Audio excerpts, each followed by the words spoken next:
संगति का असर। एक बार एक राजा शिकार के उद्देश्य से अपने काफिले के साथ किसी जंगल से गुजर रहा था।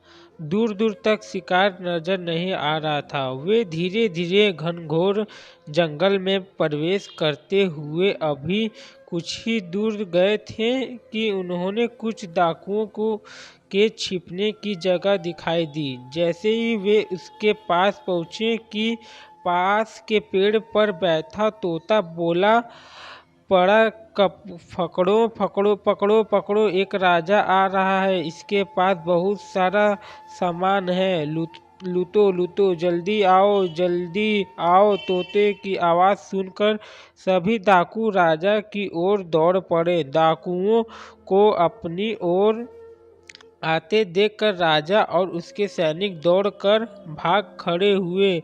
भागते भागते कोसों दूर निकल गए। सामने एक बड़ा सा पेड़ दिखाई दिया। कुछ देर सुस्ताने के लिए उस पेड़ के पास चले गए। जैसे ही पेड़ के पास पहुंचे कि उस पेड़ पर बैठा तोता बोला पड़ा, आओ राजन, हमारे साधु महात्मा की कुंडी में आपका स्वागत है। अंदर आइए, पानी पीजिए और विश्वास कर लीजिए। तोते इस बात को सुनकर राजा हैरत में पड़ गया और सोचने लगा कि एक ही जाति के दो प्राणियों का व्यवहार इतना अलग अलग कैसे हो सकता है। राजा को कुछ समझ नहीं आ रहा था। वह तोते की बात मानकर अंदर साधु की कुर्तियाँ की ओर चला गया। साधु महात्मा के प्रणाम कर उनके समीप बैठ गया और अपनी सारी कहानियाँ सुनाई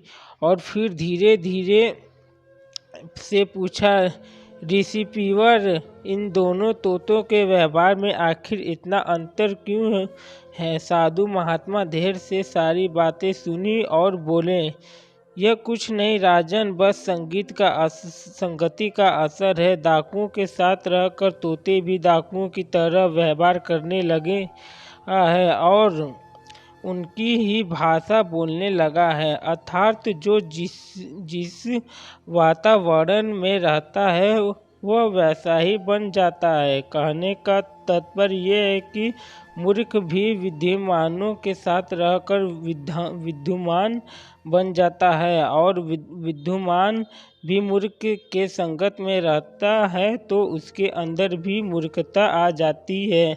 इसलिए हम संगति सोचकर समझकर करनी चाहिए। तो दोस्तों, आपका क्या विचार है इस कहानी को सुनकर? तो गाइस, आप लोग मुझे कमेंट बॉक्स में ज़रूर बताइएगा। अगर गाइस आप लोग हमारे चैनल पर नए हैं तो चैनल को सब्सक्राइब करिए और बेल आइकन को प्रेस कर दीजिए। तो मिलते हैं यदि अच्छी कहानी के साथ नेक्स्ट वीडियो में। Bye bye.